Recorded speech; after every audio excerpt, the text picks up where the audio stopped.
Hello, beautiful people, and welcome to the Women in Theater Rise series. We're your hosts, Hayley Goldenberg. And Amy Andrews.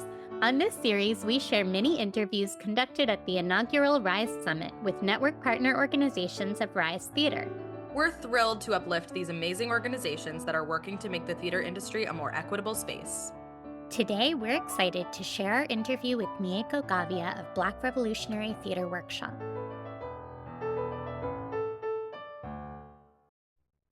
Hello, beautiful people. We are here at the Women in Theater podcast booth at the RISE Summit with Mieko Gavia from Black Revolutionary Theater Workshop. Mieko, thank you so much for being here. Could you please share your pronouns and tell us a little bit about Black Revolutionary Theater Workshop? Sure. I'm Mieko Gavia. My pronouns are she, they. And Black Revolutionary Theater Workshop is one of my favorite projects that I've done in my lifetime.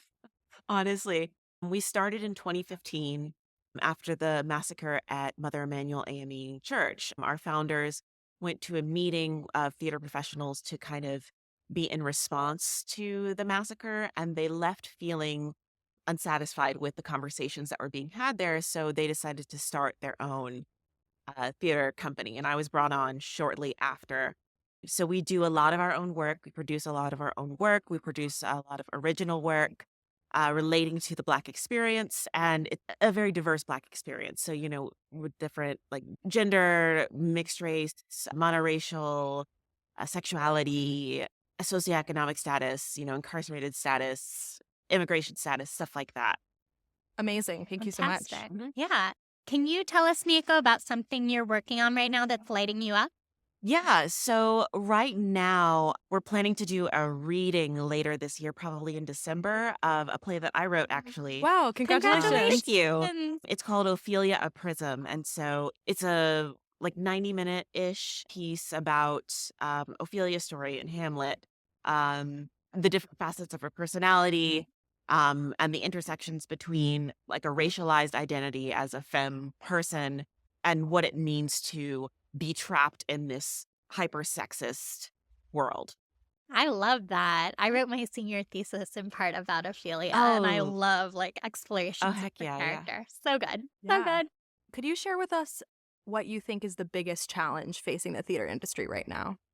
I think, especially since 2020, when everybody shut down, there's so few venues now. A lot of the venues when I was coming up as a writer, actor, and even in BRTW, we used to do a lot of touring to colleges.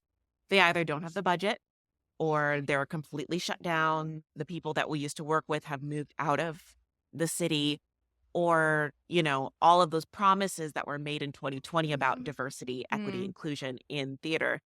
Those promises, when they face the financial realities of our economy today, they're very easy to get dropped, once it was kind of out of the spotlight. So I think a lot of it is a funding issue.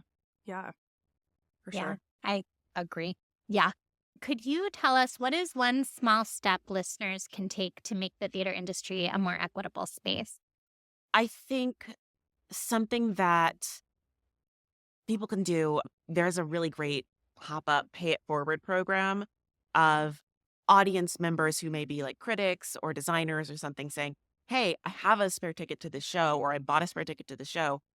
This show is about a Black person or a disabled person. Like, this is the theme of the show. I would love to take this person with me. And that's amazing for bringing people in the door, whether they be theater professionals, whether they be people who aren't super familiar with theater, because we need audiences. Yeah. And we need audiences who are inspired by what we're doing. And so if you can break down some of the financial barriers to bringing people in to see shows about marginalized people specifically, then that's going to go a really long way. Another great way is just to, talk about theater with other people. Talk about the kind of things you want to see. Support the people that you do enjoy going to, and saying, hey, I saw this person, their design work was excellent, you should hire them. Like the network is huge. Yeah, speaking people's names into rooms, for Yeah. sure. Yeah, cool. Could you share with us where our listeners can find out more about you and the Black Revolutionary Theater Workshop on the internet? Sure. Me personally, you can find me at miekogavia.org, miekogavia.org.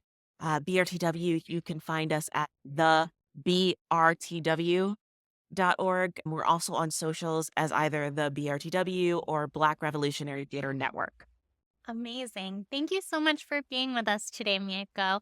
And thank you all for listening to our conversation with Mieko Gavia from Black Revolutionary Theater Workshop. Thank you. Thank you. Bye. Thank you. Women in Theater is a proud network partner of RISE Theater. Thank you so much to RISE, Maestra, Playbill, and RISE Program Manager Victoria Detres for collaborating with us on this series. Thank you for listening to the Women in Theater podcast. We're your hosts, Hayley Goldenberg and Amy Andrews. If you like what you heard, subscribe and give us a 5-star review wherever you listen. You can also follow us on social at Women in Theater Project to make sure you never miss an episode. The music for this show is written by talented Women in Theater community member Chloe Geller. Thanks again for listening, everyone. See you next time. Bye.